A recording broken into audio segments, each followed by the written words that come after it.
Oke, Assalamualaikum warahmatullahi wabarakatuh. Selamat pagi semuanya.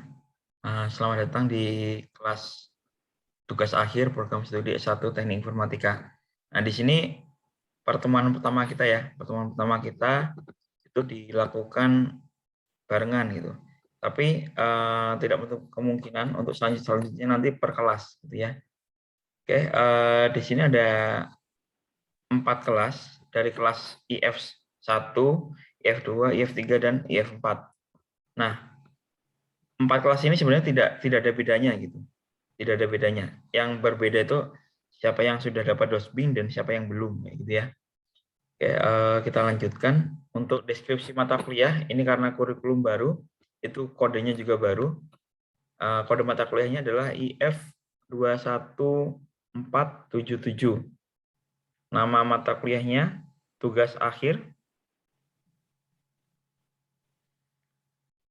Jumlah SKS-nya 2. Nah, jumlah SKS ini mengikuti aturan Permenristek Dikti nomor 44, yaitu satu SKS-nya adalah 170 menit gitu ya.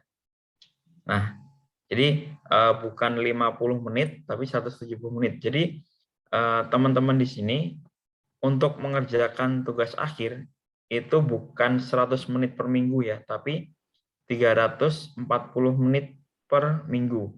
Itu artinya kurang lebih sekitar berapa? 6 jam. 5 jam ya. 5 jam lebih 20 menit untuk mengerjakan TA1. Nah, harapannya di sini ketika teman-teman sekalian mengambil tugas akhir 1 gitu ya, sudah komitmen mengambil tugas akhir 1, di akhir perkuliahan itu nilainya sudah bukan E lagi, tapi bisa A atau B atau AB seperti itu ya. Untuk lulus itu maksimal adalah C. Jadi kalau misalnya nanti teman-teman dapat D atau E, itu artinya di semester genap 2021-2022 itu harus mengambil TA1 lagi. Nah, kemudian untuk mata kuliah ini itu memberikan kemampuan untuk menyusun rencana tugas akhir dalam bentuk proposal tugas akhir. Di mana di sini nanti harapannya untuk outputnya adalah seminar proposal seperti ya. Untuk waktunya, untuk waktu pertemuannya untuk semester pertemuan sekarang itu yang pertama adalah penjelasan mata kuliah tugas akhir, kemudian nanti dibahas topik tugas akhirnya, kemudian mulai plotting dosen pembimbing. Lalu untuk pertemuan kedua itu ada konsultasi topik bagi yang masih kebingungan gitu ya. Mungkin Pak Bu, saya itu kira-kira topiknya apa ya? Saya itu pengennya misal security gitu ya. Ya nanti mungkin diarahkannya ke kripto, ke security system atau security cloud atau yang lainnya kayak gitu. Nanti silakan di pertemuan kedua bisa konsultasi. Lalu pertemuan ketiga kita akan membahas tentang bab 1, apa sih itu bab 1? Lalu kita juga membahas tentang Mendeley seperti itu. Untuk pertemuan keempat itu adalah penjelasan tentang bab 2, kemudian pertemuan kelima itu penjelasan bab 3.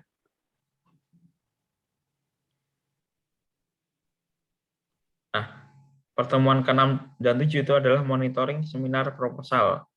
Dan pertemuan setelah UTS atau 8 sampai 14 adalah seminar proposal. Ini berlaku untuk mahasiswa yang baru mengambil TA1. Tapi kalau yang sudah mengambil karena sudah pernah mengambil sebelumnya gitu ya, diharapkan mahasiswa-mahasiswa tersebut itu sudah punya bayangan atau tinggal seminar aja ini. Jadi boleh setelah ini kalian boleh langsung daftar. Tapi untuk yang belum punya dosen pembimbing, belum punya topik, itu nanti dulu. Kalian boleh daftar kalau sudah dapat dosen pembimbing, sudah store topik, sudah dapat dosen pembimbing, baru boleh daftar gitu ya.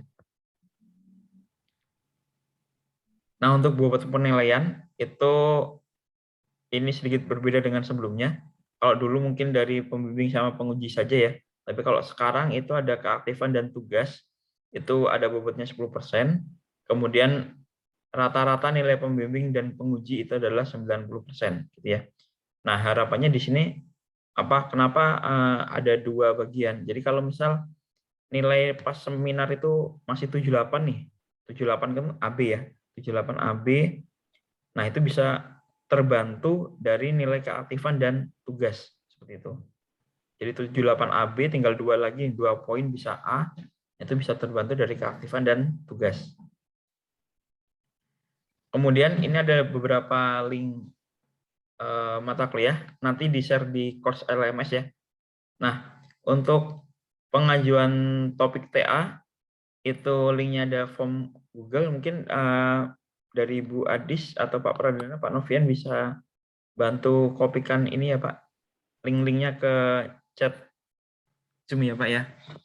Seperti itu.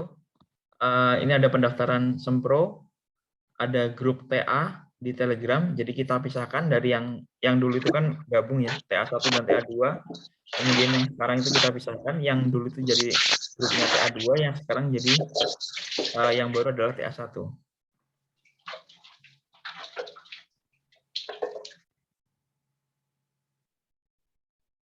Oke, kemudian ada course juga di LMS, silakan teman-teman nanti join di course LMS-nya karena tugas-tugasnya akan lewat situ. Untuk enrollment key-nya adalah Semangat Sempro. Jangan lupa S-nya besar ya, karena case sensitif.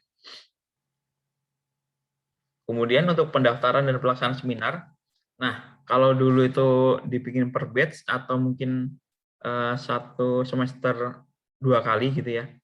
Nah kita ingin nih, ingin dibebaskan gitu. Ingin teman-teman lebih fleksibel ketika daftar. Jadi silakan daftar kapan saja lewat link pengajuan pendaftaran Sempro gitu ya. Silakan daftar kapan saja. Nanti setiap hari Rabu pukul 2 itu kita akan collect datanya, mahasiswa siapa yang daftar. Kemudian hari Kamis kita ajukan ke forum untuk plotting penguji gitu ya. Plotting penguji dan jadwal seminarnya nanti. Terus hari Jumat teman-teman bisa harapannya Jumat atau Sabtu itu sudah tahu plottingnya, sudah tahu pembimbingnya, sudah tahu pengujinya, kemudian silakan dihubungi untuk pengujinya untuk janjian jadwal seminarnya mau kapan gitu. Karena kan seminar ini kan diadakan di hari kuliah. Jadi harus ada jadwal yang cocok antara yang mahasiswa yang mau seminar dan pengujinya gitu ya. Jadi setiap hari Rabu kita akan collect datanya. Jadi boleh daftar hari Senin, Selasa, Rabu, Jumat, Kamis, Sabtu, Minggu gitu boleh, silakan. Itu nanti yang jelas kita setiap hari Rabu kita akan collect datanya. Jadi mau yang daftar 1, mau 2, mau 3, kita akan lakukan seminar seperti itu. Nah, kalau misal daftarnya ternyata Rabu jam 5, ya berarti mungkin akan kita jadwalkan kalau misal jam 5 gitu ya, kita masih ada di kantor, kita akan jadwalkan sekalian, tapi kalau tidak ya berarti ikut periode minggu selanjutnya, seperti itu. Sampai sini ada yang ditanyakan? Silakan nanti kalau bertanya raise hand ya. Oke, mungkin saya lanjut dulu karena tidak ada yang bertanya. Nah, untuk panduan tugas akhir kalian bisa akses di fif.it-telkom. Di situ ada panduan tugas akhir yang versi 3 ya, yang versi 3. Kemudian manual book-nya juga ada di FIF, IT-Telkom PWT Aceh ID, itu ada manual book. Jadi ini sedikit dijelaskan dulu. Jadi kalau dulu kalian mengakses Igrasias menu TA, itu saat kita buka dulu. Saat TA2, kalau sekarang setelah kalian dapat dosen pembimbing, kalian langsung daftarkan diri kalian di Igrasias. Dan untuk catatan bimbingan itu nanti ngambilnya bisa dari Igrasias.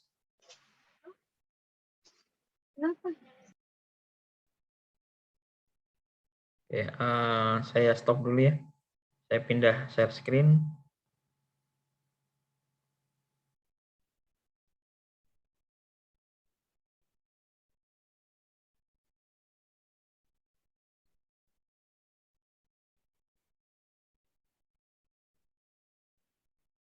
Terlihat tidak ya, Pak?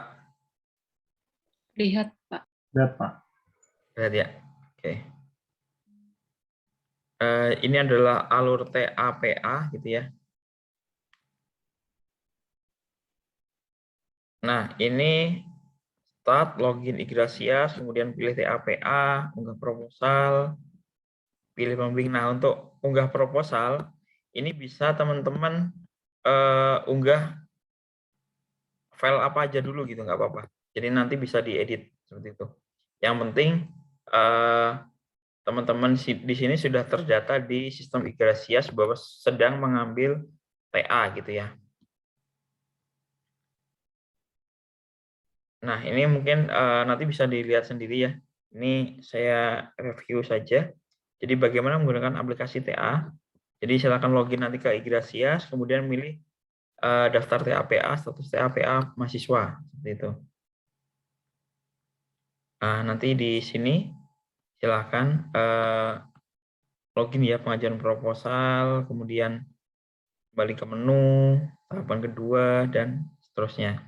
Atau mungkin dari sini ada yang sudah siap atau sudah punya dosen bimbingan yang dulunya sudah ngambil TA 1 kemudian sekarang ambil lagi.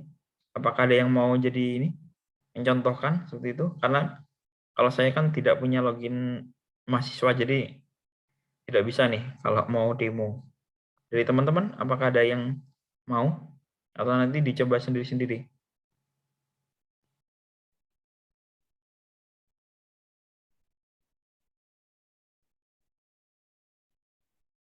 Oke, mungkin dicoba sendiri-sendiri dulu ya nanti.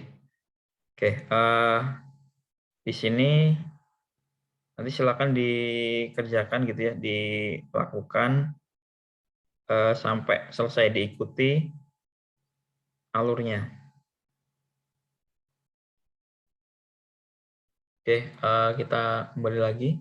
Nah, kalau dari teman-teman sekalian ada yang butuh data di suatu perusahaan, kalian bisa akses ini, suket.ittelkom, pwt.acid, lalu pilih yang surat permintaan data tugas akhir di situ. Gitu ya.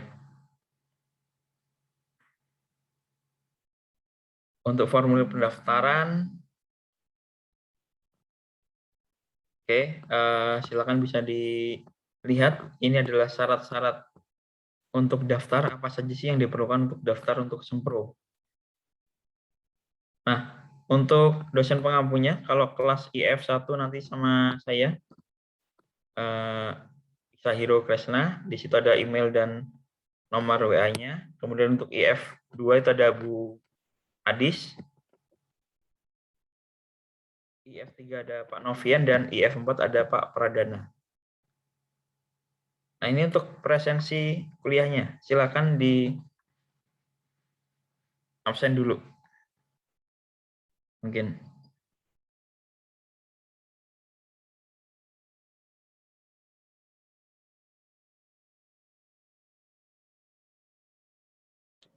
Mohon maaf, Pak. Ditolak.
Bagaimana? Apakah sudah bisa?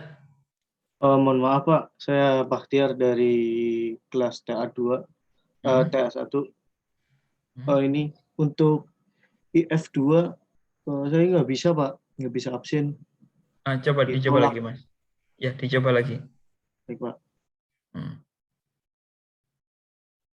Atau nanti mungkin absennya kita akan buka lagi di selanjutnya, karena setelah ini akan ada Pak Pradana ya Pak ya, yang akan menjelaskan. Seperti itu. Oke, ini nanti terakhir aja nggak apa-apa. Mungkin dari Pak Pradana sudah siap Pak? Pak Iro, oke. Oke, monggo. Kita gantian.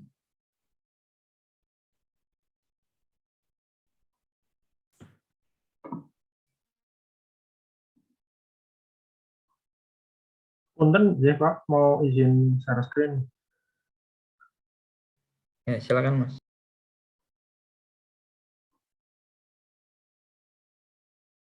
Oke, terlihat Bapak Ibu dan teman-teman mahasiswa. Apakah slide-nya sudah terlihat? Ya, Sudah. cukup ya. Baik, terima kasih. Oke ya. Sudah Pak. Baik ya, akan saya buka. Bismillahirrahmanirrahim. Assalamualaikum warahmatullahi wabarakatuh. Semangat pagi. Pagi.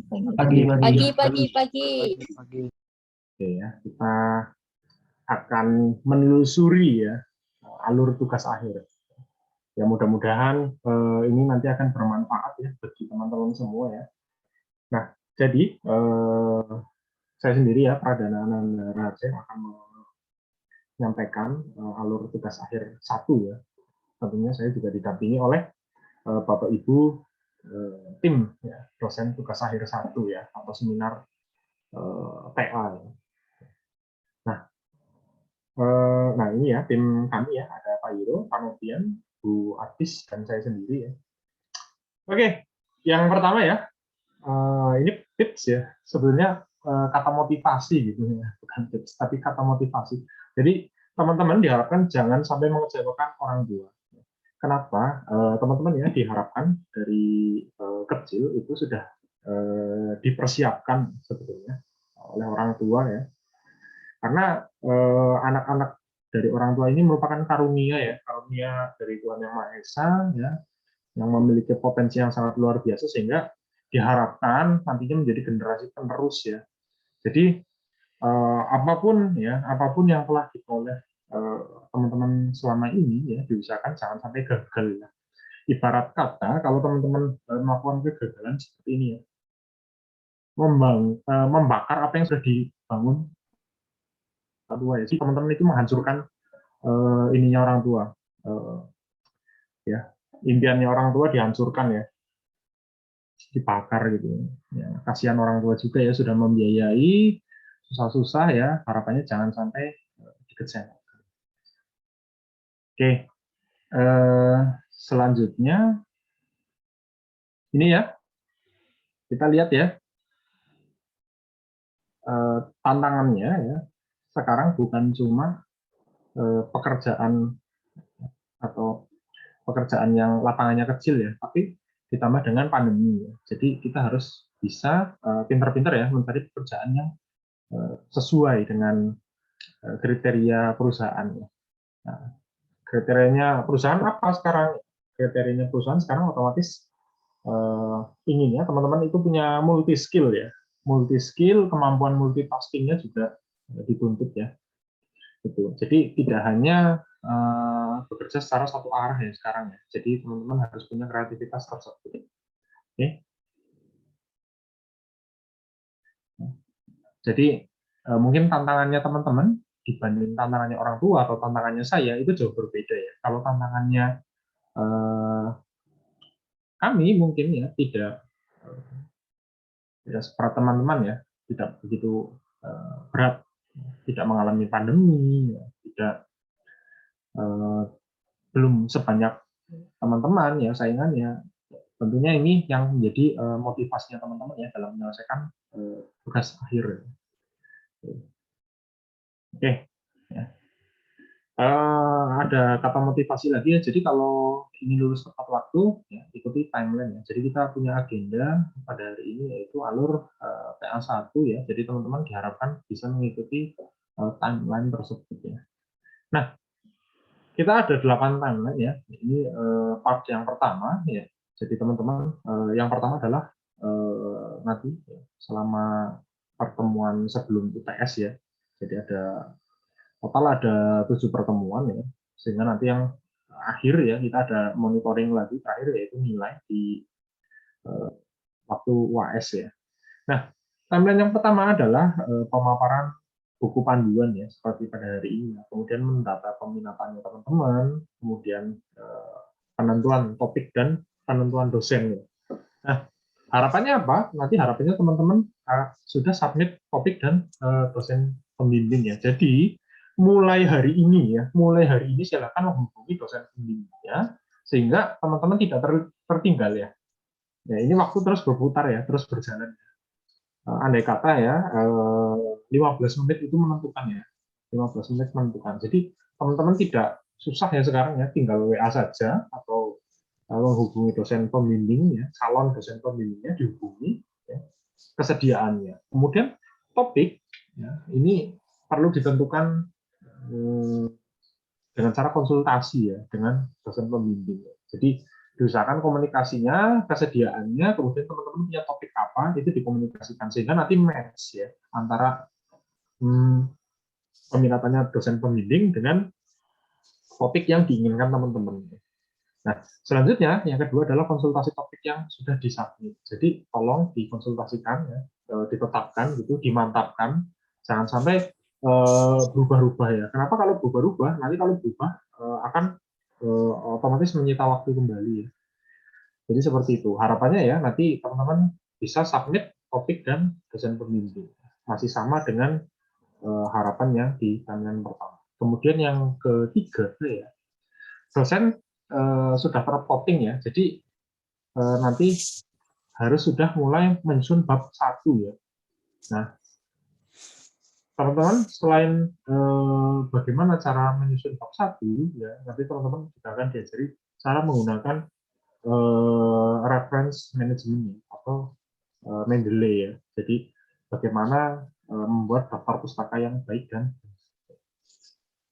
sebetulnya idealnya itu dari cover sampai dengan kalau proposal itu idealnya dari cover sampai dengan referensi ya. Jadi ada bab 1, bab 2 dan bab 3. Tapi yang tidak ada itu hanya bab 4 dan 5. Jadi 1, 2, 3 sudah ada. Kemudian draft yang dari cover sampai dengan abstraknya itu sudah dibuat ya minimal. Kemudian daftar isi juga ada, kata pengantar sudah mulai disusun. Kalau nggak tahu, lihat ya di perpustakaan. Jadi dilihat, dicermati bagaimana cara menyusun dokumen tersebut ya, atau dokumen PA.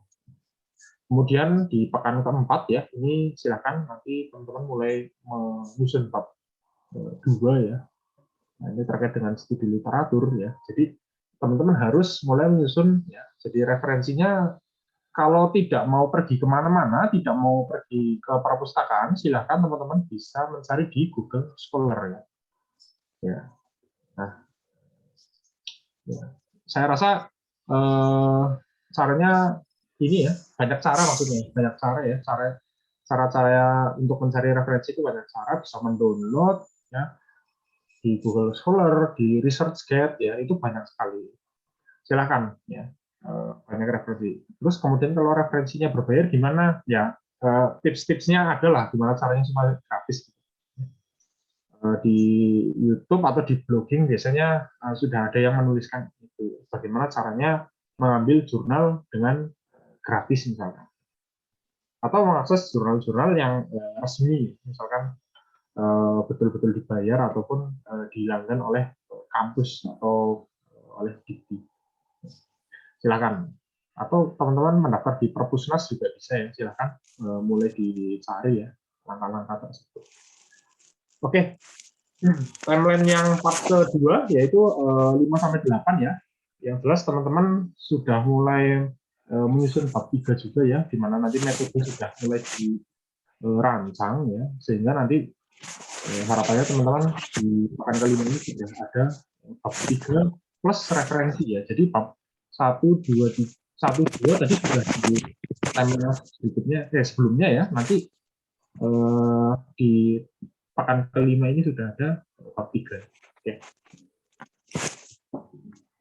Ada yang mic-nya bocor ya?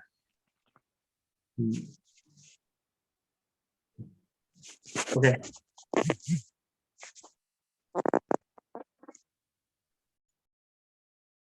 Oke, kita lanjutkan ya.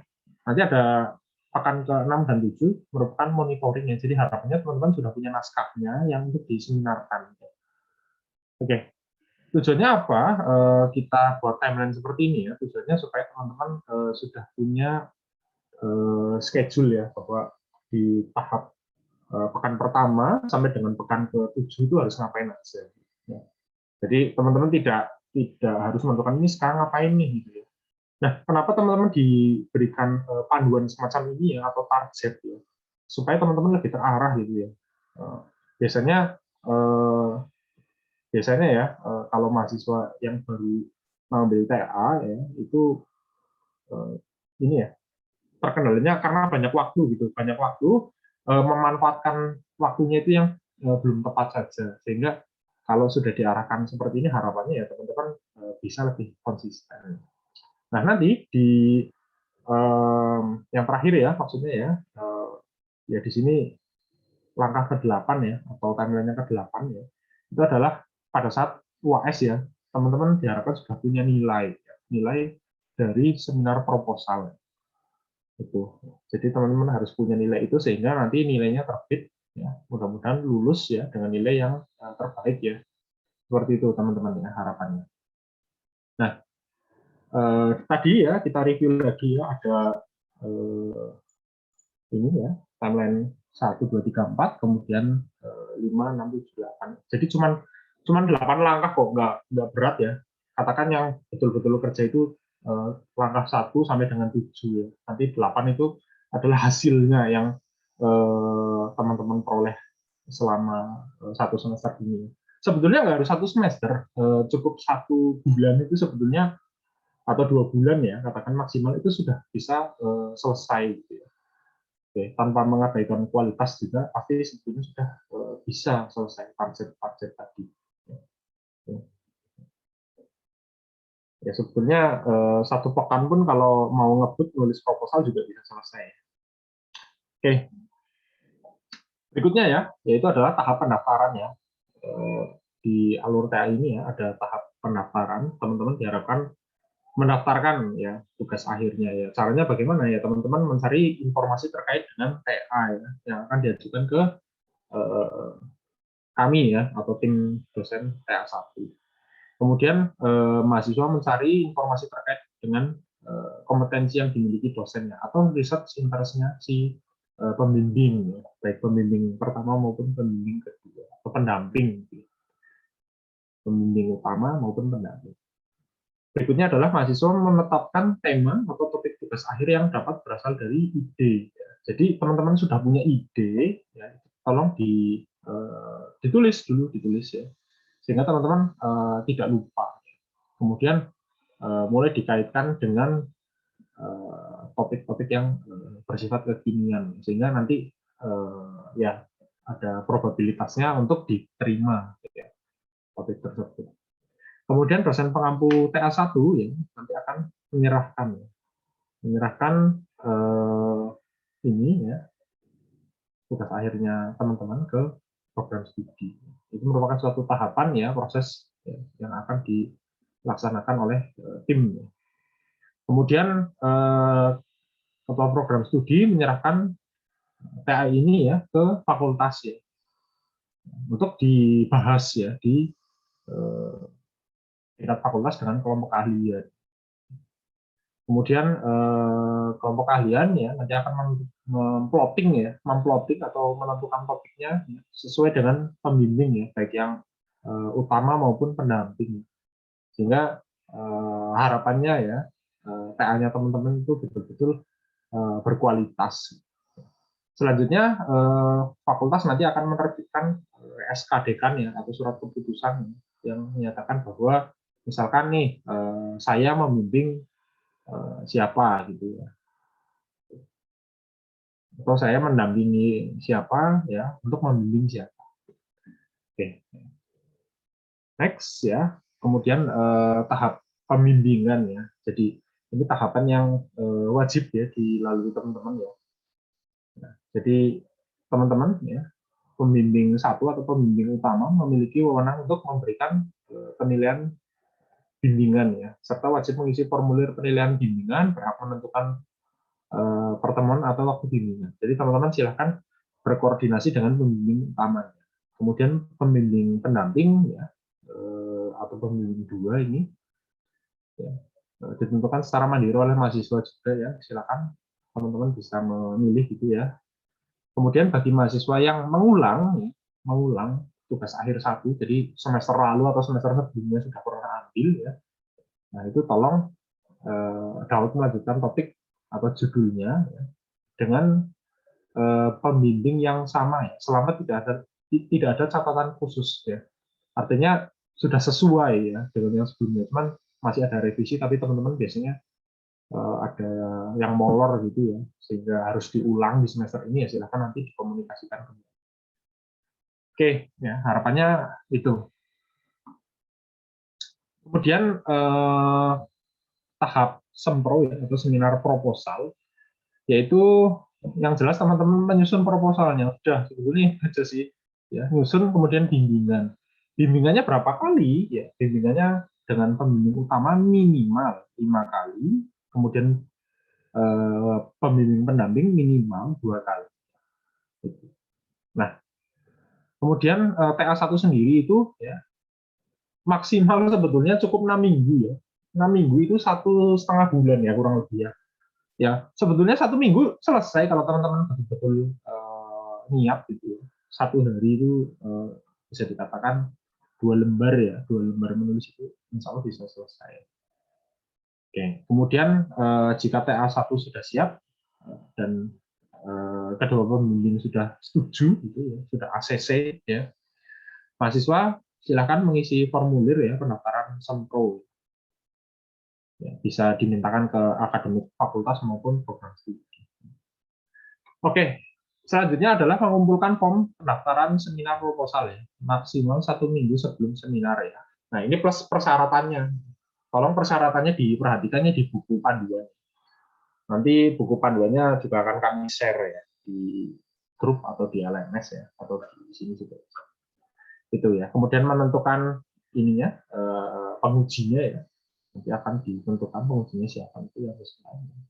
Kemudian silakan berkas TA1 ini oh ya ini biasanya dikirim juga oleh akademik ya. Tapi teman-teman tolong juga mengirimkan dokumennya ya ke penguji gitu ya, supaya penguji itu bisa membaca terlebih dahulu apa yang akan diujikan. Nah, kemudian agendanya silakan dibahas ya teman-teman ya. Pak bisa nggak atau Bu bisa nggak kira-kira menguji pada tanggal sekian gitu. Itu tolong dikomunikasikan, jangan sampai ternyata dosennya itu tidak bisa membimbing atau tidak bisa menguji ya, tidak bisa menguji pada tanggal yang sudah ditentukan. Jadi tolong teman-teman jangan jalan sendiri ya ketika menentukan jadwal ini. Kemudian teman-teman melaksanakan seminar TA1 ya. Tolong ketentuan maupun syarat-syaratnya diperhatikan kembali yang ada di buku panduan. Baik, masih di tahap sempro ya, yaitu yang pertama adalah apa sih objektif dari sempro ini ya, itu mengevaluasi kelayakan usulan topik ya. Jadi judulnya layak, kemudian topiknya juga layak ya, itu kalau sudah sesuai ya udah match gitu. Kemudian nanti ada evaluasi terkait dengan metode atau model yang diadaptasi oleh teman-teman semua. Kemudian memberikan saran terhadap proposal. Jadi nanti teman-teman akan dikasih semacam masukan ya oleh penguji maupun pembimbing ya. Apa sih yang harus dilakukan ya? Misalkan ya kalau teman-teman ambilnya di bidang kecerdasan buatan ya, misalkan teman-teman harus melaksanakan pertama misalnya data selection, kemudian fitur extraction, kemudian harus melakukan modeling sampai dengan evaluation. Ya syukur bisa sampai dengan tahap deploy. Ya, itu tahap-tahap itu yang nanti akan disampaikan oleh penguji maupun pembimbing. Nah, kalau teman-teman mengambilnya bidang misalkan development ya atau software development, rekayasa perangkat lunak atau yang lain misalkan lebih ke arah pengembangan infrastruktur ya teman-teman nanti akan diarahkan untuk misalkan di awal ya rancangan ya mengambil survei datanya, kemudian nanti metode yang digunakan apa, metode pengembangannya apa, sampai dengan evaluasi daripada produk yang teman-teman hasilkan. Kemudian selepas dari itu ya ini ya yang paling krusial adalah mengukur kerealistisan usulan penelitiannya teman-teman semua. Kenapa? Karena kalau misalkan teman-teman mengambil topiknya terlalu rumit ya, misalkan saya akan melaksanakan apa ya namanya ya, yang cukup berat misalkan ya, yang jarang misalkan dilakukan ya, misalkan fisika komputasi gitu ya, itu bisa di penelitiannya cukup lama ya, mungkin di sekali waktu di satu semester ini nggak bisa selesai ya, harus melalui beberapa tahap pengujian gitu ya. Jadi teman-teman harapannya topiknya itu realistis gitu ya, yang kiranya bisa diselesaikan dalam waktu satu semester ya, maksimal. Kemudian tim penguji dalam seminar proposal tugas akhir 1 terdiri dari minimal 2 orang dosen, itu penguji dan pembimbing. Itu minimal sekali. Ya, tolong diperhatikan ya. Kemudian seminar proposal tugas akhir harus menghasilkan keputusan ya. Kalau tidak ada keputusan ya berarti bukan seminar namanya. Itu hanya ngobrol gitu ya. Tidak ada keputusan yang ngobrol kosong atau debat kusir saja. Tidak ada hasilnya. Ya, jadi tolong teman-teman punya ini ya, punya planning dari sekarang sehingga nanti tugas akhirnya lebih terencana untuk diselesaikan. Kemudian apabila proposal TA1 ini ditolak, maka mahasiswa harus ya sudah jelas ya konsultasi ulang, ya, kemudian bimbingan lagi, kemudian direvisi ya. Nah ini makan waktu ya, nanti akan ya semakin lama prosesnya untuk mencapai lulus ya. Ya, tolong diperhatikan ya. Kemudian tahap seminar proposal ya. Mahasiswa yang proposal tugas akhir 1-nya dinyatakan diterima harus melakukan revisi. Nah, ini revisinya itu ibarat kata suatu kewajiban ya, yang sudah ada masukan dari dosen-dosen penguji atau pembimbing. Kemudian mahasiswa yang proposal tugas akhir 1-nya diterima dinyatakan dapat menikah. Kok menikah? Ya nanti kalau sudah selesai tugas akhir 2, tugas akhir 1 selesai, tugas akhir 2 dapat pekerjaan terus menikah, maksudnya seperti itu. Oke, ya, mungkin teman-teman termotivasi ya di situ ya.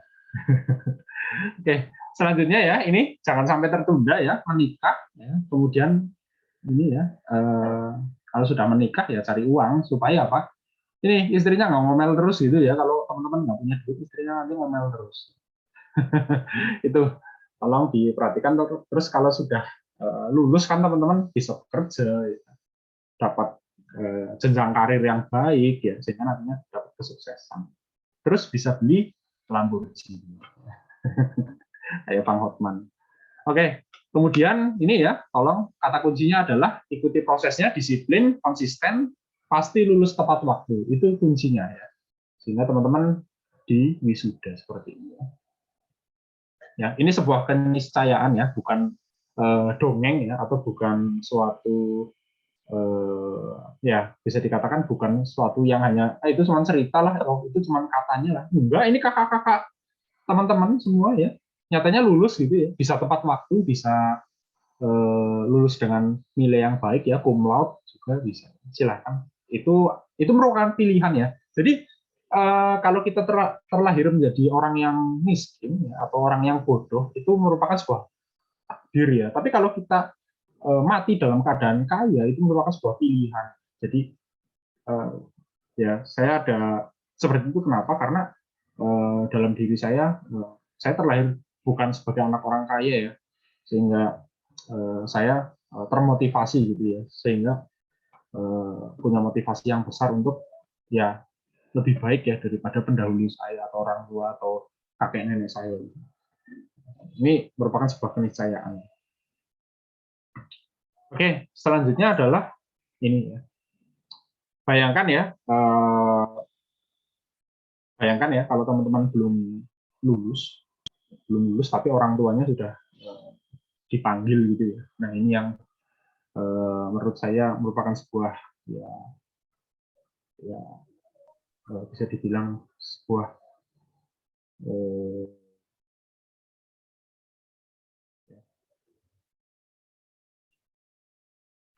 ya saya agak terharu ya, maksudnya kita belum sukses tapi orang tua sudah dipanggil ya, itu ya pasti sedih, kecewa. Orang tua makin tua, kita belum bisa apa-apa, belum bisa sukses ya. Nah ini yang harus jadi motivasi teman-teman ya. Harapannya orang tua kan anaknya bisa sukses, bisa menjadi kebanggaan ya. Jangan sampai kita sudah sampai sejauh ini tapi ternyata orang tua dikecewakan. Baiklah kalau orang tuanya orang kaya ya, mungkin hartanya sampai 7 tahun ke depan, 10 tahun ke depan nggak habis ya. Tapi kalau ketika orang tua sudah meninggal, kita tidak bisa meneruskan, ya, harta itu misalnya akan habis. Ya. Kita tidak bisa mengelola, pasti akan habis. Saya percaya itu, kenapa? Karena saya sudah melihat sendiri. Gitu. Sudah pernah melihat sendiri ya, baik itu dari orang lain maupun yang ada di keluarga sendiri, ya pasti yang namanya harta itu ibarat tanaman ya. Kalau tidak kita pupuk, tidak kita sirami, otomatis akan habis ya. Ya, seperti tanaman, kalau tidak disirami, tidak dipupuk, ya akan layu gitu.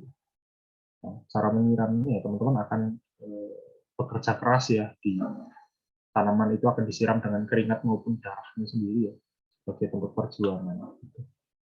Oke ya. Katanya Walt Disney ya, silakan dimulai ya, jangan banyak bicara. Oke, sekian dari saya, terima kasih. Mungkin selanjutnya akan disampaikan oleh Bu Parades ya, atau Bu Aris. Terima kasih Bapak Ibu maupun teman-teman semua yang sudah mendengarkan ya ocehannya saya pada pagi hari ini. Terima kasih, saya tutup ya. Assalamualaikum warahmatullahi wabarakatuh. Warahmatullahi wabarakatuh.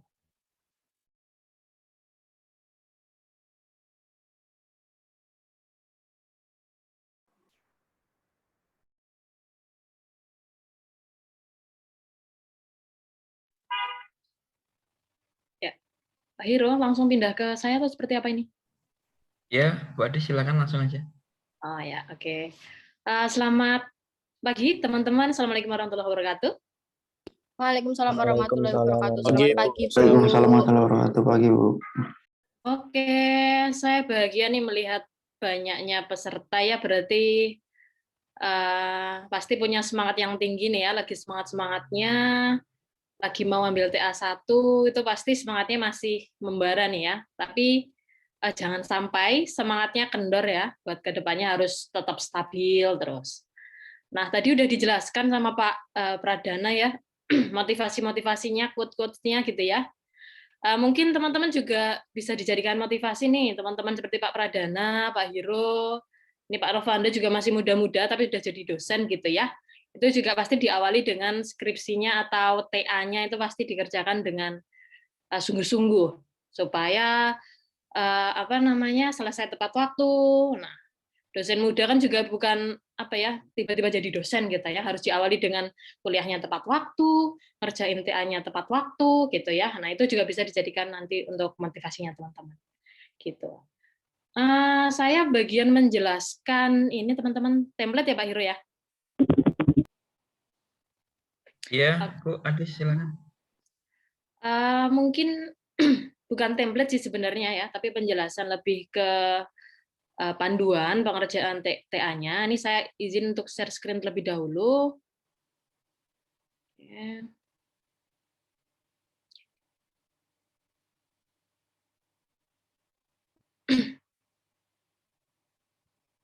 Oke, sudah terlihat teman-teman? Sudah, Bu. Ibu. Ya, sudah Sudah, ya. Bu. Oke. Sudah, Bu. Oke. Gini, hari ini saya bagiannya menjelaskan tentang buku panduan. Nah, ini saya juga mengevaluasi ya dari beberapa kali nguji TA gitu ya, baik TA1 maupun TA2. Itu saya kadang melihat itu ada beberapa teman-teman yang template-nya antara yang satu dan yang lain tuh nggak sama gitu ya. Nah, disinilah kita mau bahas gitu ya, gimana sih sebenarnya template yang benar itu gitu ya. Nah, teman-teman kadang kalau saya tanyain gitu ya, ini template-nya dari mana nih kok spasinya ukurannya segini, fontnya ukurannya segini gitu ya, itu lihat template-nya di mana gitu ya, lihat panduannya di mana gitu. Terus kebanyakan menjawabnya, ini dari kakak tingkat sebelumnya Bu gitu ya, ini dari skripsi sebelumnya, saya hapus filenya, lalu saya lanjutkan formatnya seperti itu. Nah, saya harapkan jawaban-jawaban seperti itu tuh sudah tidak kami dengar lagi gitu ya. Karena kakak kelas pun gitu ya, walaupun sudah di wisuda belum tentu apa yang mereka tulis itu akan selalu benar. Maksudnya kan mungkin ada perubahan. Dalam satu semester misalkan ada ternyata perubahan panduan lagi kan kita tidak tahu. Nah, oleh sebab itu teman-teman saya harapkan untuk selalu ngecek di website fakultas maupun website dari prodi. Ya, jadi saya tunjukkan di mana teman-teman bisa download buku panduannya. Ini terutama untuk teman-teman yang baru mau mengambil TA. Untuk formatnya silahkan diakses di website informatika ya, di S1 IF, IT Telkom Purwakarta ID, dibuka. Jadi rajin-rajin ya, ngecek, ngelihat. Nah, setelah itu ini ya di websitenya IF. Setelah itu diklik di download teman-teman. Nah, di sini kami sudah menyediakan panduan tugas akhir versi 3. Versi 3 ya, agar semua sama. Menggunakan template-nya harus sama gitu ya. Silakan diunduh, nanti dilihat. Nah, ini versi yang terbaru April 2021, benar Pak Novanda? Pak Novian? Benar ya? Betul, Bu. Oke. Siap. Ini ya panduannya akhir berarti ini di April 2021. Belum tampil, Bu Parades, masih tampil browsernya. Oh, belum tampil? Masih tampil browser aja ini tadi. Nah, ini udah. Oke, siap. Oke, berarti benar ini ya Pak Novian ya. Oke, kita samakan persepsi bahwa kita menggunakan buku panduan tugas akhirnya yang ini. Ya, jangan sampai nanti mahasiswa-mahasiswa ini nih yang ikut hari ini nanti ketika ditanyai dosen penguji, penjawabnya adalah template dari kakak kelas ya. Kami tidak mau mendengar hal seperti itu. Oke, nanti mungkin teman-teman bisa baca sendiri karena memang keterbatasan waktu juga. Silahkan dibaca. Di sini ada buat panduan penulisan tugas akhir 1 maupun tugas akhir 2. Tapi mungkin teman-teman fokus dulu di bagian penulisan tugas akhir 1. Ini ada di halaman berapa nih? Nanti dilihat ya, di bab 3 itu ada tugas akhir 1. Nanti di situ ada keterangan, teman-teman. Tahap seminar proposal itu seperti apa, lalu isi proposal itu seperti apa. Nah, ini nanti ada di sini, ya. Jadi teman-teman isiannya misalkan di pendahuluan itu ada apa aja sih gitu ya. Nah, itu ada latar belakang masalah, perumusan masalah, ada pertanyaan penelitian, batasan masalah, tujuan penelitian, manfaat. Nah, ini harus dibaca gitu ya. Kadang teman-teman ada yang di dalamnya nggak ada pertanyaan penelitiannya, tidak ada manfaat penelitiannya gitu ya. Itu ada juga gitu ya. Saya menemukan hal seperti itu. Nah, saya harapkan teman-teman karena di sini kan sudah tahu bahwa kita melihatnya di buku panduan, apa poin-poin yang diharapkan ada pada naskah itu semuanya ada gitu ya dengan melihat buku panduan ini gitu. Nah, nanti untuk penulisan, misalkan penulisan tabelnya seperti apa jenis fontnya apa, lalu ukuran fontnya apa, itu juga ada di sini. Ada di sini gitu ya. Kalau kami masih melihat teman-teman cara menulisnya salah, berarti otomatis mungkin teman-teman tidak membaca gitu ya. Nah, jadi jangan malas untuk membaca. Sepertinya di bab berapa ya? Di bab 4 kalau nggak salah itu ada di situ ya. Aturan-aturan. Nah, ketentuan umum penulisan ini ada di bab 4. Teman-teman silahkan dibaca gitu ya. Nanti misalkan ini kertasnya berukuran A4, lalu ukuran fontnya berapa, ada 12, jenis fontnya Times New Roman, jaraknya 1,5 dan sebagainya itu ada di sini. Ya, ada semua di buku panduan ya. Jadi kami harapkan teman-teman membaca dengan baik. Gitu. Itu untuk di buku panduan ya, teman-teman. Jadi sudah tahu di mana downloadnya. Nah, di sini saya ingin menjelaskan sedikit aja ya mengenai ini template yang kami buat sendiri sih, maksudnya buat gambaran teman-teman aja gitu. Ini urutannya apa saja ya dari halaman pertama sampai terakhir itu sebenarnya juga ada di buku panduan tadi gitu ya. Misalkan halaman pertama judul, halaman kedua lembar pengesahan dan lain-lain itu sudah ada di buku panduan yang tadi.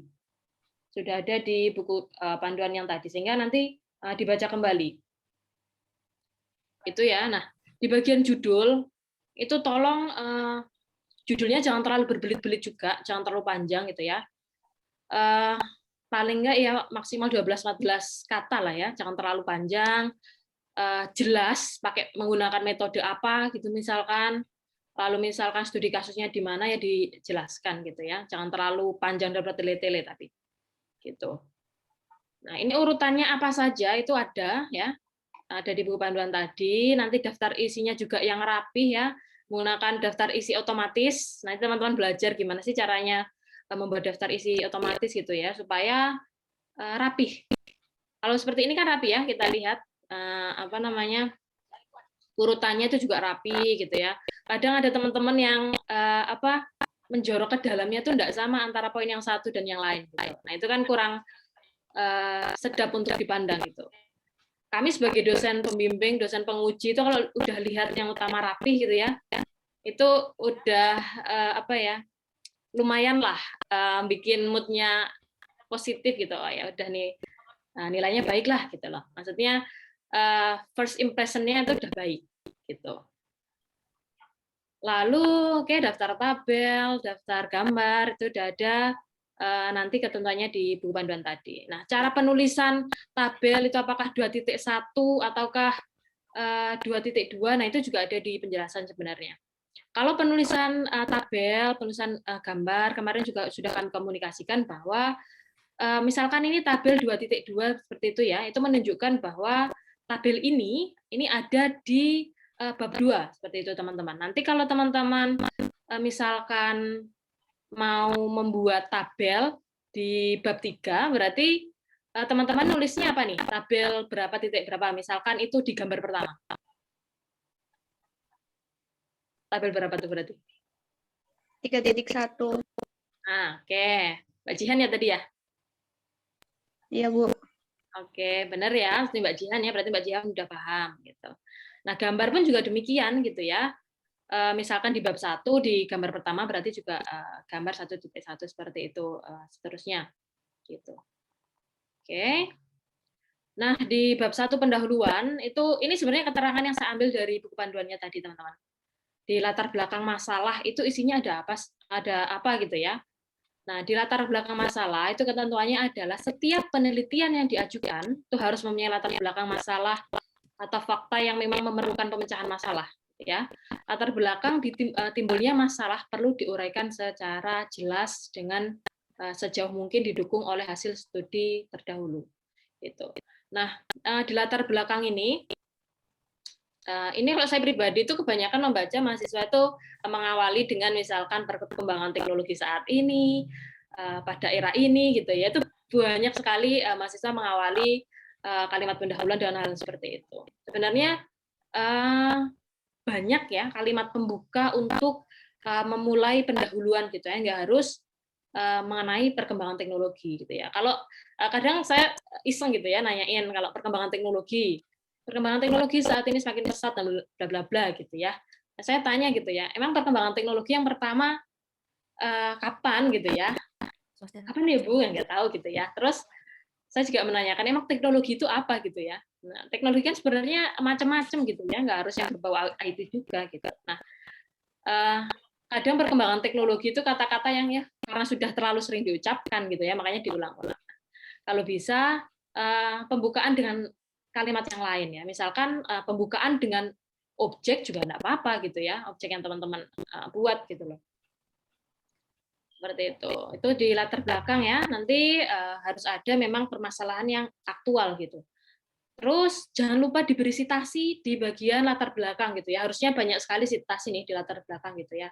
Apa yang kita tulis gitu di latar belakang itu alangkah baiknya setiap kata per kata itu ada citasinya gitu ya.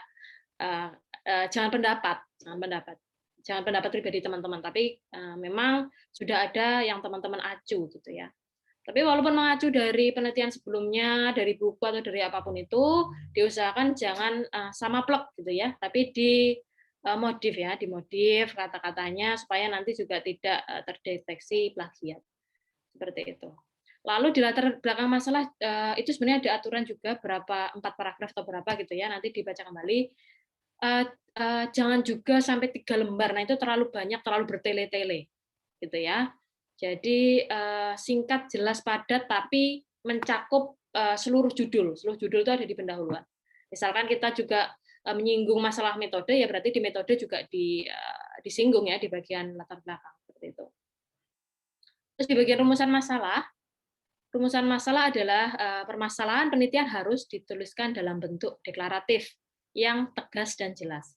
Masalah penelitian merupakan perumusan kesenjangan antara keadaan yang ada dengan keadaan yang akan dicapai. Intinya di rumusan masalah ini itu perumusan dari apa yang teman-teman tulis di latar belakang masalah gitu ya.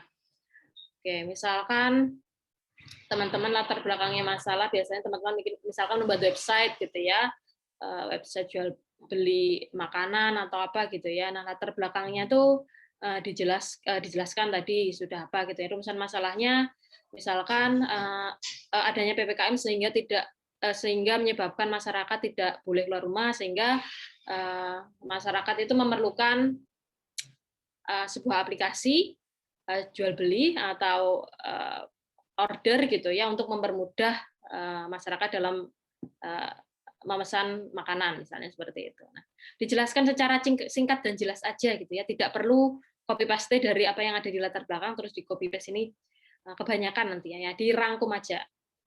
Itu di rumusan masalah. Rumusan masalah ini diharapkan deskripsi aja gitu ya teman-teman, jadi dalam sebuah paragraf gitu ya, tidak usah poin-poin, tapi lebih ke paragraf. Gitu. Lalu pertanyaan penelitian. Pertanyaan yang dimunculkan oleh seseorang peneliti tentang cara menyelesaikan masalah yang dituliskan setelah merumuskan masalah. Teman-teman kan udah menuliskan nih ya, rumusan latar belakangnya apa, rumusan masalahnya seperti apa, lalu nanti dari rumusan masalah tersebut teman-teman membuat pertanyaan sendiri gitu ya. Gimana sih caranya menyelesaikan masalah yang ada di rumusan masalah tersebut. Gitu. Lalu ada batasan masalah. Batasan masalah atau ruang lingkup berisi tentang variabel yang akan diteliti dan variabel yang diasumsikan sebagai parameter konstanta atau parameter yang diabaikan, dan seterusnya. Di batasan masalah ini, teman-teman cantumkan ya, apa yang kira-kira teman-teman batasi aja penelitian ini tuh sampai mana gitu. Misalkan data hanya data berisi 100 data gitu, misalkan di apa ya, data ini hanya berisi 100 data dari misalkan teman-teman tadi kan menjual makanan gitu ya dari toko A tersebut gitu. Jadi nggak semua data makanan mungkin teman-teman masukkan gitu juga nggak masalah gitu ya. Teman-teman batasi aja apa yang tidak ada di naskah teman-teman itu ya dimasukkan di batasan masalah juga nggak apa-apa gitu ya. Oke, agar nanti tidak menjadi pertanyaan gitu ya. Kalau teman-teman sudah cantumkan di batasan masalah, nanti mungkin dosen pembimbing menanyakan hal tersebut, kan teman-teman bisa menjawab, oh penelitian saya hanya sebatas ini Bu, untuk hal di luar itu sudah kami masukkan di bagian batasan masalah gitu ya. Oke. Lalu tujuan penelitian ini berisi uraian tentang hasil yang akan dicapai atau jawaban permasalahan penelitian. Ya, tujuan penelitian ini nanti kalau bisa itu menjawab pertanyaan penelitian, gitu ya teman-teman.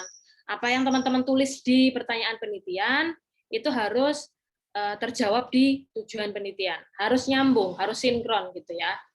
Gitu. Kalau teman-teman paham apa yang ingin teman-teman tanyakan, pasti teman-teman juga dengan mudah menulis tujuan penelitian teman-teman itu apa. Gitu. Lalu manfaat penelitian. Pada bagian ini diuraikan secara singkat tetapi jelas kontribusi hasil penelitian teman-teman ini untuk apa gitu ya. Manfaat penelitian itu kadang masih ada yang bertele-tele gitu ya, tapi sebenarnya sekarang itu menurut saya itu langsung ke poinnya aja. Manfaat misalkan tadi kan website makanan online gitu ya. Ya manfaatnya untuk toko tersebut apa, untuk pembeli apa gitu aja kan udah cukup gitu ya.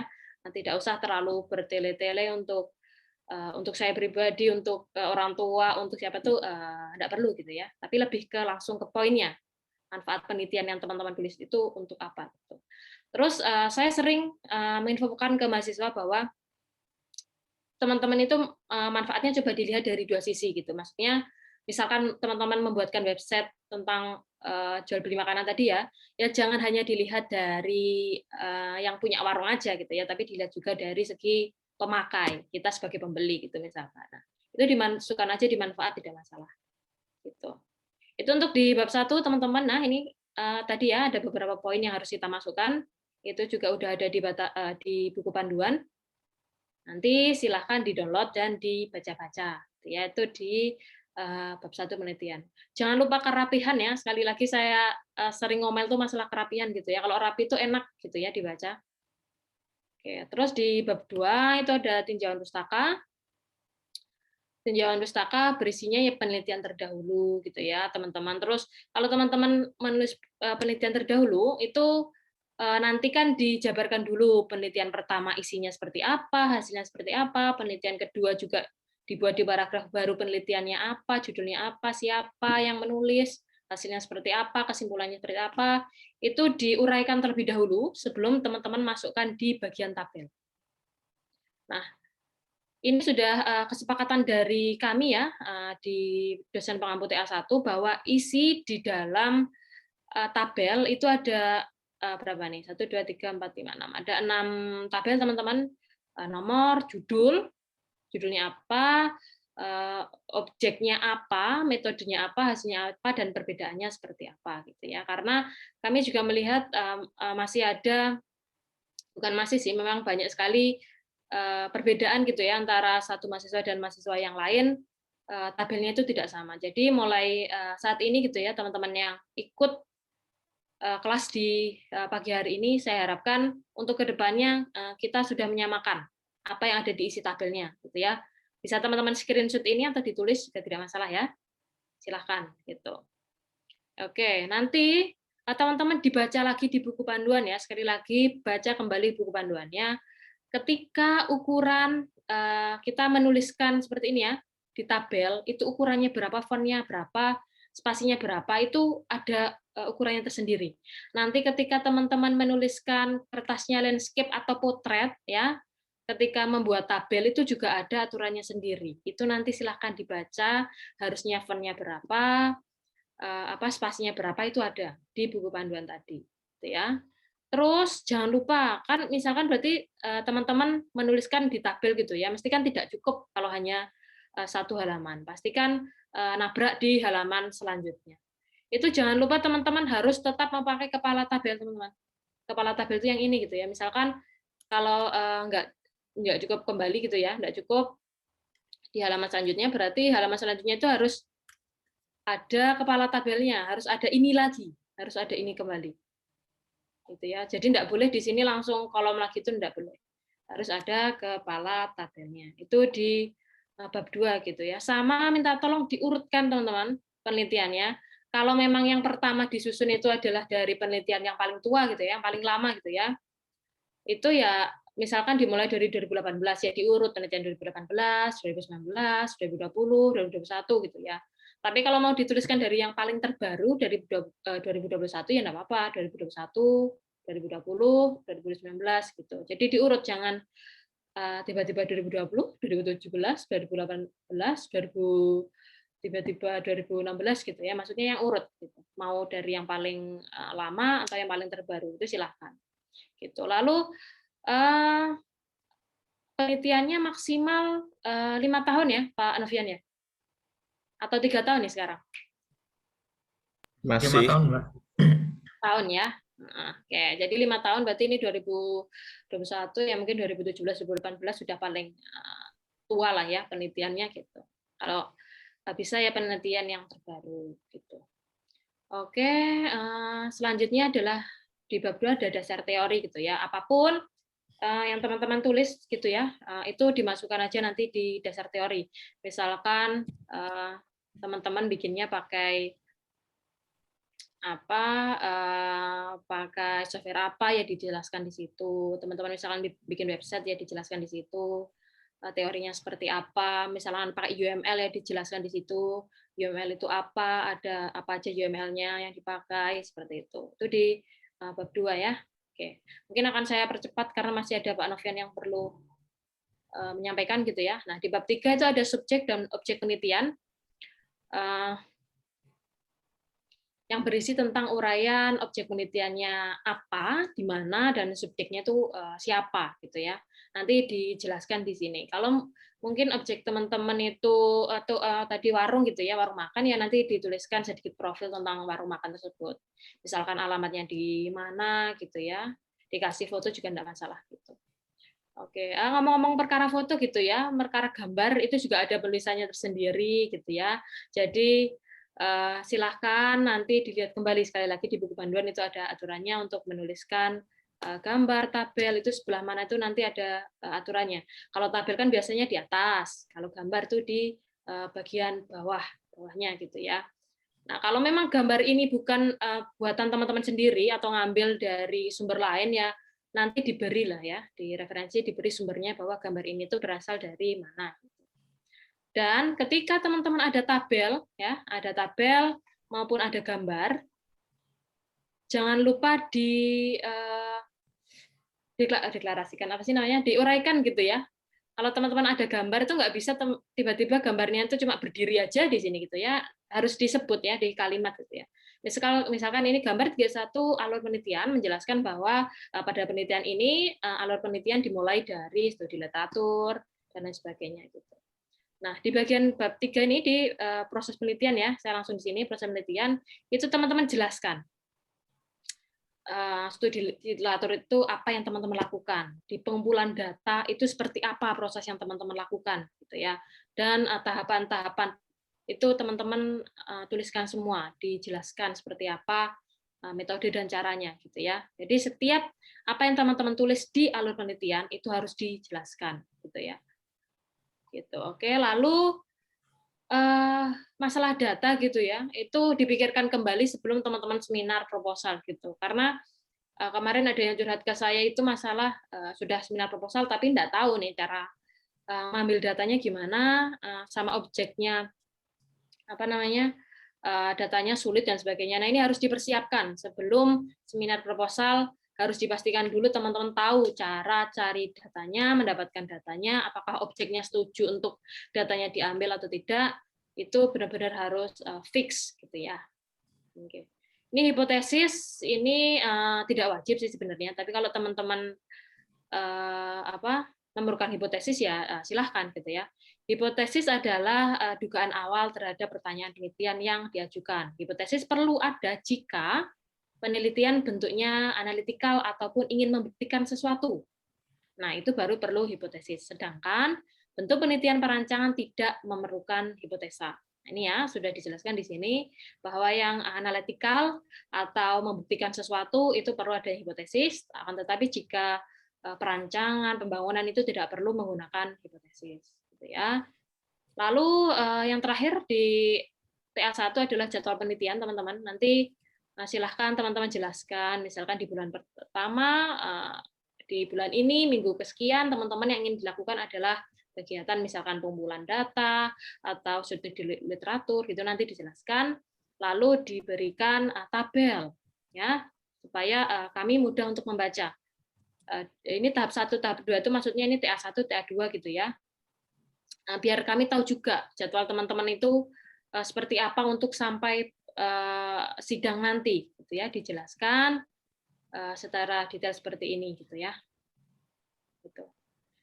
Itu saja sih mungkin dari saya, teman-teman, penjelasannya mengenai template ya. Sekali lagi, apa yang saya tulis di sini juga mengacu pada buku panduan, sehingga jangan lupa mendownload buku panduannya, gitu.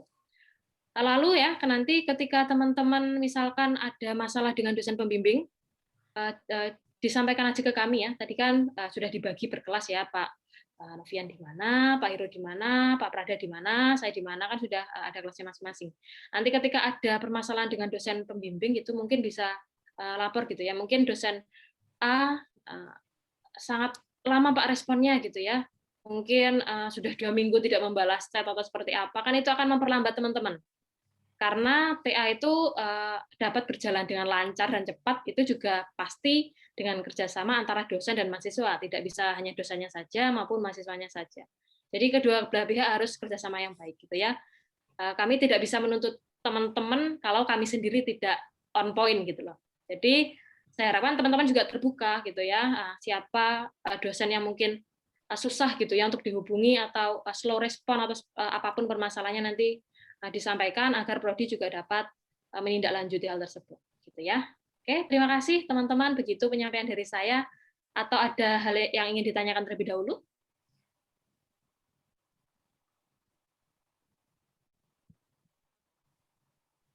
Oke, sudah bisa dipahami? Ini Mbak Rika angkat tangan ya. Ini kepencet atau memang pengen tanya? Memang pengen tanya, Bu. Ya. Ya, baik. Saya ingin menanyakan terkait tadi yang di kajian pustaka kan itu terdapat tabel kajian pustaka.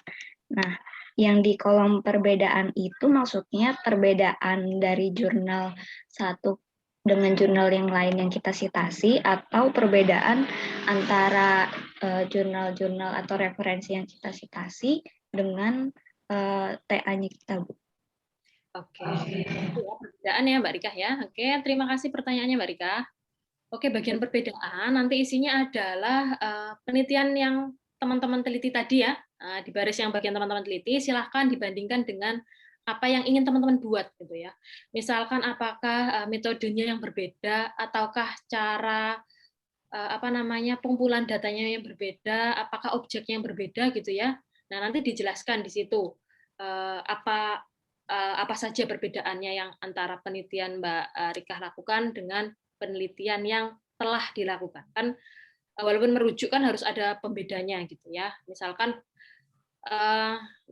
ya, ini pembangunan website makanan tadi gitu ya. Tadi ada pembangunan website, tapi perbedaan di Mbak Rika ini selain membangun website, Mbak Rika juga membangunnya versi mobile gitu ya. Nah, itu kan juga pembeda gitu ya. Jadi pembeda antara apa yang teman-teman ingin lakukan dan apa yang telah peneliti lain lakukan, seperti itu. Itu Mbak Rika gimana? Oke, Mbak Rika bisa dipahami ya? Iya, Bu. Maaf mau bertanya lagi. Jawab. Untuk misalkan kita mengutip dari buku atau mengambil referensi dari buku, itu ada kayak batas minimal buku yang kita ambil nggak, Bu? Misalkan 5 tahun ke belakang atau bagaimana? Kemudian untuk seperti jurnal, kemudian referensi-referensi lain, terutama jurnal itu ada kriteria khusus yang dapat kita citasi atau tidak ya, Bu? Misalkan dari pengindeksannya gitu. Terima kasih. Ya, untuk tadi yang pertama ini ya, buku ya. Oke. Kalau dari saya pribadi, nanti Pak Novian atau teman-teman yang lain bisa menambahkan ya jika saya salah gitu ya. Kalau buku itu tahun berapapun tidak masalah gitu ya, Mbak. Kalau buku tidak masalah gitu ya, karena kalau penelitian memang kami batasi hanya 5 tahun gitu ya, 5 tahun ke belakang gitu ya. Jadi harus penelitian-penelitian terdahulu. Kalau buku itu mengutip buku misalkan menurut pakar siapa, ada di buku apa, itu enggak apa-apa pada tahun berapapun gitu ya. Terus tadi pertanyaan selanjutnya, ini ya jurnal ya. Yang bagus pasti yang terindeks gitu ya. Yang bagus pasti jurnal-jurnal yang sudah terindeks, yang terpercaya gitu ya. Jurnal internasional juga bagus gitu ya. Tapi tidak menutup kemungkinan ya memang jika memang jurnalnya belum terindeks juga tidak masalah sebenarnya. Tapi akan lebih baik gitu ya. Akan lebih baik itu jurnal-jurnal yang terindeks gitu, yang terindeks baik pastinya. Gitu. Pak Novian, bagaimana tentang buku atau Pak Prada, Pak Hiro ada yang ingin ditambahkan tidak? Saya setuju, Bu Paradas. Oke, setuju ya. Berarti seperti itu Mbak Rika ya, untuk buku kami tidak membatasi tahun berapapun, tapi untuk penelitian di 5 tahun terakhir. Gitu. Ya, baik Bu. Sudah sangat jelas. Terima kasih. Terima kasih, sukses Mbak Rika. Oke, ada lagi teman-teman yang lain? Oke. Oke ya, mungkin cukup itu aja. Nanti detailnya mungkin bisa teman-teman komunikasikan dengan dosen pembimbing. Gitu ya. Nanti sekali lagi saya ingatkan, jika memang ada permasalahan dengan dosen ataupun hal-hal yang mengganggu proses TA teman-teman, tolong disampaikan gitu ya, agar semuanya dapat berjalan lancar. Kami sebagai prodi juga dapat memberikan fasilitas yang terbaik buat teman-teman. Seperti itu. Terima kasih. Saya akhiri teman-teman. Sukses selalu. Semoga seminar proposalnya TA1-nya berjalan lancar hingga TA2 hingga sidang hingga sudah gitu ya. Sehat-sehat selalu. Saya akhiri. Wassalamualaikum warahmatullahi wabarakatuh. Oke, saya kembalikan ke Pak Hiro. Ya, Waalaikumsalam warahmatullahi wabarakatuh. Untuk yang terakhir ya, Pak Novian, monggo. Oke, Pak Hiro, terima kasih atas waktunya. Loh, ini kok masuk upacara background-nya. Baik, terima kasih atas waktunya. Saya buka dulu. Assalamualaikum warahmatullahi wabarakatuh. Selamat pagi, Pak Hiro, Bu Parades, Pak Pradana, dan rekan-rekan mahasiswa, semua yang hadir di sini yang saya cintai. Yang pada pagi hari ini,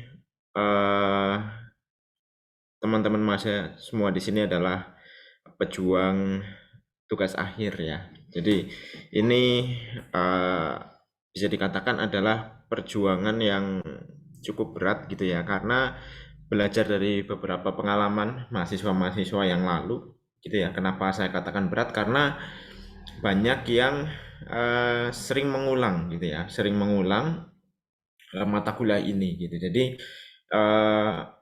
sebenarnya kalau saya pribadi lihat gitu ya, TA1 itu bukan suatu hal yang berat gitu ya, karena di sini kita hanya menulis proposal lalu menyeminarkan gitu ya. Saya rasa tadi juga udah saya dengar gitu ya, disampaikan Pak Pradana atau Bu Parades gitu ya, bahwa sebenarnya tugas akhir 1 itu hanya 6 minggu itu cukup gitu ya. 6 minggu berarti berapa bulan tuh ya, nggak ada 2 bulan, itu TA1 sebenarnya udah cukup dan sudah dapat diseminarkan gitu. Nah, di sini saya tidak akan lama-lama ya, karena waktunya juga udah singkat, dan kebetulan juga udah banyak tersampaikan tadi oleh Pak Hiro, Pak Pradana, dan Bu Paradise ya, sudah banyak tersampaikan. Jadi saya hanya menyampaikan beberapa saja. Sebentar, saya mau share. Nah, ini ya. Ini saya share LMS ya, LMS ITTP. Jadi nanti kalau teman-teman disarankan ya, diwajibkan untuk minimal seminggu sekali itu LMS-nya dibuka gitu ya. Terus juga dibuka tugas akhir 1 ya. Ini teman-teman pasti udah ada. Kalau misal ada yang belum terenroll, silakan bisa enroll manual ya, tadi udah disampaikan. Atau misal enroll manual pun juga nggak bisa, silakan hubungi dosen pengampunya masing-masing gitu ya. Saya rasa udah masuk semua. Ini nanti teman-teman diklik dan di dalamnya sudah lengkap ya panduan dari perkuliahan ini tugas akhir 1 ini. Nah, di sini teman-teman lihat ada dosen pengampunya ya, diampu oleh 4 dosen. Lalu ini ada link kelas ya. Link kelas juga teman-teman bisa masuk sesuai kelasnya masing-masing, sesuai jamnya masing-masing juga gitu ya. Terus ini ada link Telegram ya. Saya mengundang sekali lagi buat teman-teman mahasiswa, karena kalau saya cek ini baru 121 yang masuk ke dalam grup. Jadi silakan bagi yang belum, segera masuk saja. Segera masuk saja. Karena nanti di situ juga akan ada informasi-informasi penting lainnya gitu ya. Terus di bawah teman-teman bisa melihat ada pertemuan 1 ya, pertemuan hari ini. Ini tadi link kelas bersama, terus ada slide-nya Pak Hiro dan juga ada slide-nya Pak Pradana. Teman-teman bisa unduh di sini. Terus nanti template proposal juga akan dimasukkan ke dalam sini. Nanti dari Bu Parades ya, nanti filenya akan dimasukkan ke sini. Lalu rekaman pertemuan ini juga nanti akan di-share di sini gitu ya. Jadi teman-teman udah nggak perlu bingung, nggak perlu nanya-nanya di mana sih share-nya gitu ya. Silakan buka LMS aja. Semua informasi akan kita masukkan di situ gitu ya. Kalau semisal ada informasi yang belum ada di LMS, silahkan konfirmasi ke dosen pengampunya masing-masing. Selanjutnya ini ada tugas ya. Tugas untuk pertemuan 1. Jadi teman-teman di sini juga punya tugas. Tugasnya adalah mengajukan topik dan juga mengajukan nama dosen pembimbing yang teman-teman inginkan gitu ya. Tentunya mengajukan dosen pembimbing itu bukan berdasarkan saya senangnya dengan Pak A, Pak B gitu ya. Bukan berdasarkan itu. Tapi berdasarkan dengan kesesuaian topik yang teman-teman pilih nanti gitu ya. Tadi sebelumnya udah sedikit singgung ya bagaimana cara menentukan topik gitu. Nah, setelah itu silahkan teman-teman mengajukan topiknya. Ini linknya, diklik saja. Nanti akan membuka ke Google Form. Silahkan diisi emailnya, lalu NIM, lalu nama, lalu nomor WhatsApp, atau Telegram gitu ya. Syukur-syukur 2 nomor itu aktif di WA dan Telegram gitu ya. Kalau WA kan pasti pakainya nomor gitu ya. Tapi kalau Telegram itu ada yang nggak pakai nomor juga bisa. Jadi disarankan pakai nomor saja ya. Jangan akun Telegram yang nggak pakai nomor gitu. Nanti kalau misal ada apa-apa, dosen akan kesulitan menghubungi. Terus masukkan juga nomor kontak saudara atau keluarga atau teman dekat yang bisa dihubungi gitu ya. Jadi ini juga sama, jika misal nih suatu saat ternyata teman-teman HP-nya hilang gitu kan. HP-nya hilang tapi besok mau seminar gitu. Nah, kita sebagai dosen kan kadang kesulitan tuh nyari, waduh ini padahal besok seminar tapi kok kontaknya nggak bisa dihubungi. Nah, kontak saudara, keluarga, teman dekat itu bertujuan untuk mempermudah kita para dosen agar bisa menghubungi teman-teman gitu ya ketika terjadi suatu kondisi yang tidak diharapkan gitu. Jadi ini juga wajib diisi ya. Terus peminatan masing-masing ya. Di sini ada 3 peminatan: teknologi informasi, sistem cerdas, dan pengolahan informasi multimedia. Saya rasa teman-teman udah paham ya terkait peminatan. TI itu terkait apa, SC terkait apa, PM itu terkait apa gitu. Terus silakan teman-teman isi ya judul dan topiknya gitu. Topiknya atau kalau udah punya judul silakan diisi judulnya, tapi kalau belum punya ide atau judul silakan topiknya diisi gitu ya. Misal topiknya itu tentang IoT, terus tapi jangan cuma IoT gitu ya, dijabarkan lagi IoT itunya ke apa. Misal tentang pertanian menggunakan IoT gitu, tentang perkebunan menggunakan IoT gitu. Contohnya itu. Jadi jangan cuma satu kata gitu ya, tapi dijabarkan topiknya apa. Itu kalau misal belum punya judul. Tapi kalau sudah punya judul itu lebih bagus lagi gitu ya, diketik saja. Saya rasa nggak susah ya, waktunya teman-teman punya waktu 1 minggu, 1 minggu untuk bersemedi gitu ya. Bersemedi apa sih judul atau topik yang ingin diambil untuk tugas akhir ini gitu ya, silakan ditulis. Terus juga tidak lupa ada dosen pembimbing utama dan pembimbing pendamping ya. Nah, ini kan tadi terkait ada TI 1, SC, ada teknologi informasi, sistem cerdas sama pengolahan informasi multimedia. Ini dikaitkan ya dengan dosen pembimbingnya gitu. Jadi RD ini adalah prodi dari rekayasa data ya. Oh sorry, bukan prodi. Ini terkait dengan mana ya, peminatan. RD berarti rekayasa data atau bisa masuknya ke sistem cerdas gitu. Jadi bagi teman-teman yang arahnya ke sistem cerdas itu bisa memilih dosen-dosen yang kodenya RD ya. Ini ada banyak ya, silakan teman-teman pilih gitu. Terus kalau semisal sudah pernah sudah pernah konsultasi nih sama dosen gitu, walaupun beliau bukan dari RD gitu ya, misal sebelumnya sudah pernah ngobrol, sudah pernah konsultasi terkait topik dan judul gitu, nggak apa-apa, dipilih saja. Semisal pernah konsultasi dengan Pak Hiro gitu ya, mana nih, atau saya tadi saya ketemu, mana nama saya tadi ya, ini. Nah, misal topiknya terkait IoT gitu ya, terkait IoT tapi ada hubungannya dengan web atau mobile gitu ya, karena bidang saya adalah di web dan mobile gitu. Mau pilih pembimbing utamanya saya juga nggak masalah gitu ya. Terus pembimbing keduanya misal dari IoT itu berarti teknologi informasi, semisal Pak Yoso. Nah, itu juga boleh seperti itu ya. Nah, namun nanti ketika realitanya gitu ya, belum tentu teman-teman akan di-approve dengan dosen pembimbing yang sudah dipilih gitu ya. Karena setelah ini nanti dari kelompok kalian itu akan memetakan ulang gitu. Benar nggak sih topiknya yang topik yang diajukan itu sesuai dengan keilmuan dosen pembimbing atau tidak gitu. Nah, makanya di sini juga teman-teman diwajibkan untuk menambahkan keterangan gitu ya.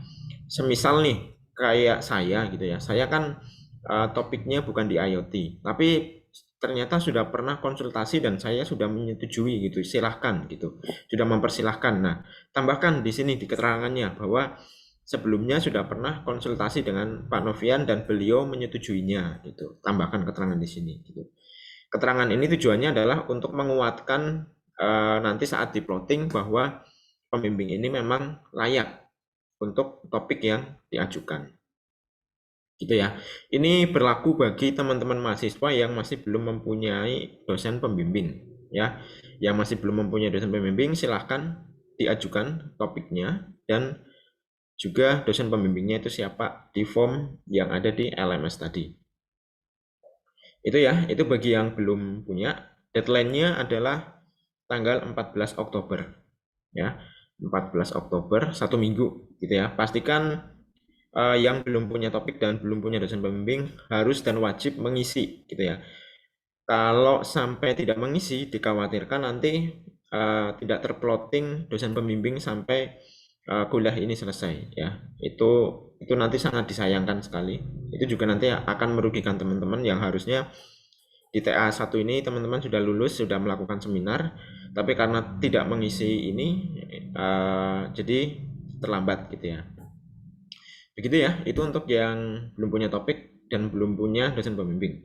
Selanjutnya bagi yang sudah punya topik, sudah punya dosen pembimbing dan sudah menulis proposalnya, bahkan sudah selesai gitu ya, silahkan hari ini sudah diperbolehkan untuk mendaftar seminar ya. Linknya ada di sini, silahkan teman-teman dibuka. Ini nanti juga akan membuka Google Form juga. Nah, di sini silakan teman-teman diisi NIM-nya, diisi nama, terus judulnya, judul tugas akhirnya ya. Dosen pembimbing utamanya siapa ditulis, pembimbing pendampingnya siapa ditulis gitu ya. Kalau semisal ada yang dosen pembimbingnya hanya satu, hanya pembimbing utama, ini diisi strip saja gitu ya. Terus topiknya juga dimasukkan gitu ya. Topiknya misal tentang tadi ada IoT, pertanian menggunakan IoT, misal seperti itu. Terus di sini ada formulir catatan pembimbing. Formulir catatan pembimbing ini diambil dari Igrasias ya, bukan manual ditulis di Word gitu ya, tapi diambil dari Igrasias. Nah, caranya gimana? Akan saya tunjukkan ya. Jadi teman-teman dibuka Igrasiasnya gitu. Nanti ada masuk ke menu TAPA gitu ya. Nanti akan ada kolom untuk menginput isi atau daftar bimbingan. Jadi kalau teman-teman sudah atau baru saja melakukan bimbingan, silakan langsung diinput ke Igrasias gitu ya. Langsung diinput ke Igrasias supaya nanti bisa dicetak. Nah, ini ada contoh.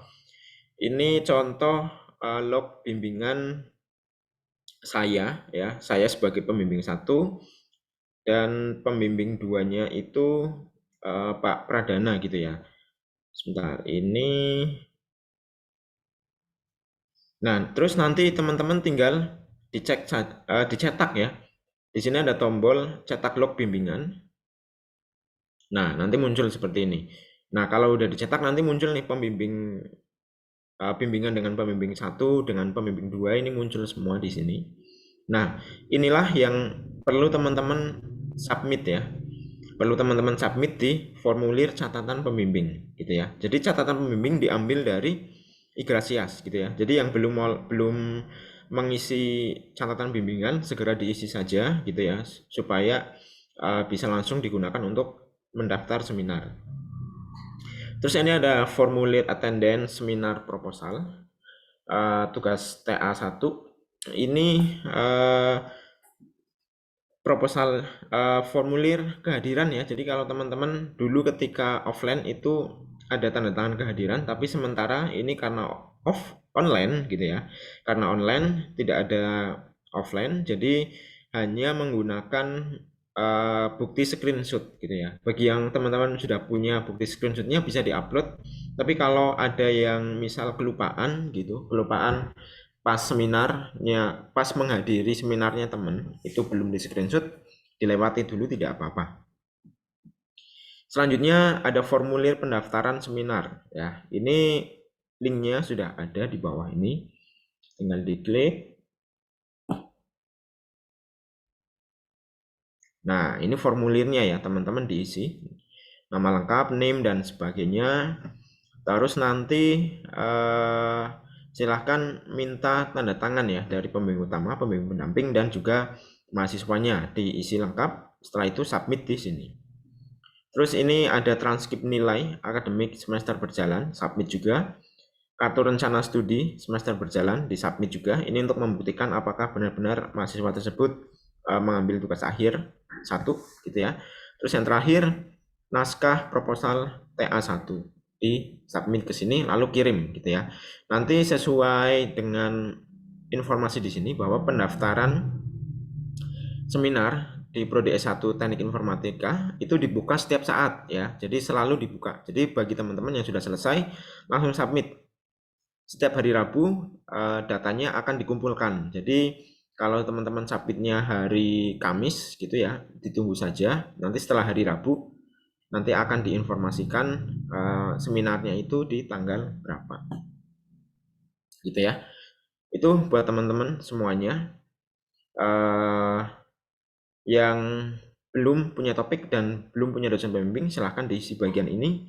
Yang sudah siap seminar, silahkan diisi bagian ini untuk segera melaksanakan seminar supaya TA2 bisa segera dikerjakan. Begitu ya untuk informasi yang saya sampaikan. Mungkin dari teman-teman mahasiswa ada yang ingin bertanya, silahkan.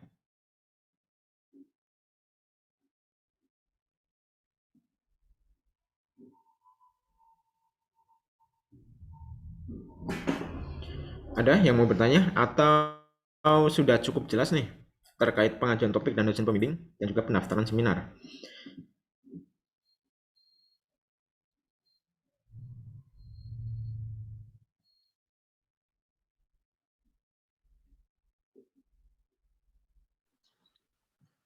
Komisi Pak, izin bertanya. Ya, silakan Ahsan. Untuk itu kan tadi ada pengajuan topik atau judul ya Pak. Seumpama di tengah perjalanan tuh kita terjadi apa perubahan haluan gitu loh, mengubah topik atau judul itu bagaimana Pak? Oke, jadi kan misalnya Ahsan udah ngajuin ya terkait misal IoT, misal sudah dapat dosen pembimbing utama, juga sudah dapat dosen pembimbing pendamping. Terus pengen ganti haluan, gimana? Yang pertama harus dilakukan adalah komunikasikan dulu dengan dosen pembimbing ya. Dikomunikasikan dulu bahwa pengen mengubah gitu. Nah, nanti dosen pembimbing akan melihat kira-kira perubahan itu masih sesuai dengan keilmuannya atau tidak. Jika masih sesuai dengan keilmuannya, lanjutkan saja dengan dosen pembimbing tersebut gitu. Jadi langsung dilanjutkan saja, judulnya ganti, topiknya ganti tidak masalah gitu. Tetap dilanjutkan dengan dosen pembimbing tersebut gitu. Lalu kalau ternyata topiknya melenceng banget gitu ya, jauh banget gitu, jauh banget dengan bidang keilmuannya dosen pembimbing, nanti bisa diganti dengan dosen pembimbing yang lain gitu. Nanti mahasiswa silahkan bisa menghubungi dulu. Yang pertama yang jelas konfirmasi dulu dengan dosen pembimbing bahwa ingin ganti gitu ya, ingin ganti dengan alasan yang misal udah didiskusikan ya dengan dosen pembimbing, sudah didiskusikan bahwa mau ganti, terus mahasiswa mencari dosen penggantinya gitu ya, dikomunikasikan dengan dosen pengganti gitu, kira-kira dosen penggantinya itu bersedia atau tidak gitu ya. Alasan bersedia atau tidak itu banyak. Yang pertama dari keilmuan, yang kedua dari jumlah mahasiswa bimbingannya gitu. Kalau semisal dari keilmuannya masuk, tapi ternyata dosennya itu sudah membimbing banyak mahasiswa, otomatis tidak bisa. Jadi mahasiswa harus ganti lagi, cari lagi, sampai menemukan yang sesuai. Jika sudah ditemukan yang sesuai, nanti akan ada surat yang digunakan untuk mengajukan pergantian dosen pembimbing. Itu nanti persetujuan dari prodi dan juga persetujuan dari kelompok keahlian. Gitu. Jadi agak ribet kalau misal ingin mengganti dosen pembimbing gitu. Jadi kalau saran saya sih ganti topik, ganti judul tidak masalah. Yang penting masih di ranah keilmuan yang sama. Itu aman, masih aman. Teman-teman tidak ribet. Tapi kalau sampai ganti topiknya itu melenceng banget gitu ya. Nah, itu yang akan susah dilakukan. Gitu Hasan. Oke, baik Pak, terima kasih. Ya, sama-sama. Ada lagi, silakan.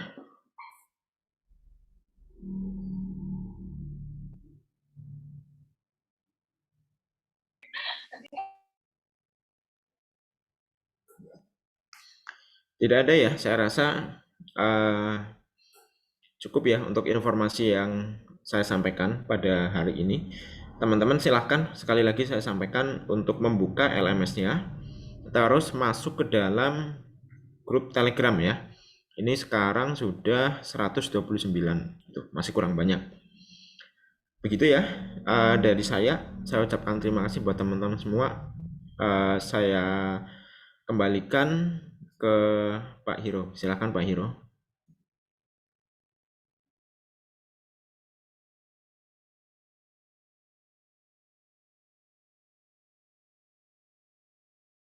Oke, mungkin ini saya share sampai jam di stop share dulu ya Mas ya. Gantiin ya Mas. Kemudian. Halo? Iya, sebentar, saya tutup share-nya dulu. Kok nggak ada ya? Oh, ini stop. Oke. Mungkin kalau dari saya sih cuma pengen berpesan aja untuk TA1 untuk seminar itu jangan takut maju gitu. Jangan takut Pak, ini nanti saya masih belum siap gitu. Saya masih bingung judulnya. Nah, itulah kenapa ini namanya masih proposal gitu ya. Proposal kan artinya penawaran kita gitu. Apakah nanti akan ditolak atau tidak gitu ya, itu urusan setelah saat seminar gitu. Tapi pengalaman-pengalaman yang sebelumnya itu kalau nggak parah-parah banget itu nggak akan ditolak kok, dan nilainya ya kalau nggak A B kayak gitu. Itu aja sih. Jadi jangan takut ketika kamu udah punya topik, udah punya judul, udah melakukan penelitian, pengkajian daftar pustaka, itu jangan takut buat maju. Udah maju aja.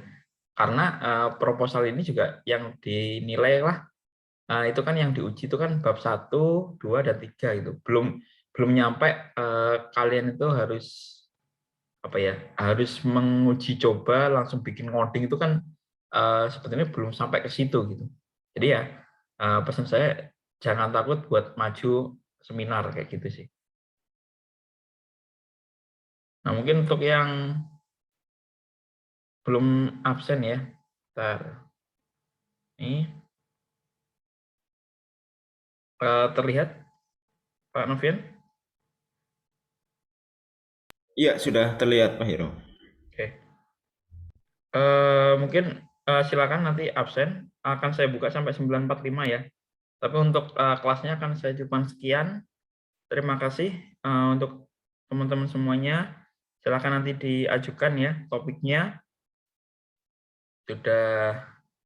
Kalau sudah kemarin Metopen sudah oke, silakan diajukan topiknya, segera seminar gitu aja. Dari saya cukupkan sekian. Silakan nanti yang belum absen bisa di absen dulu.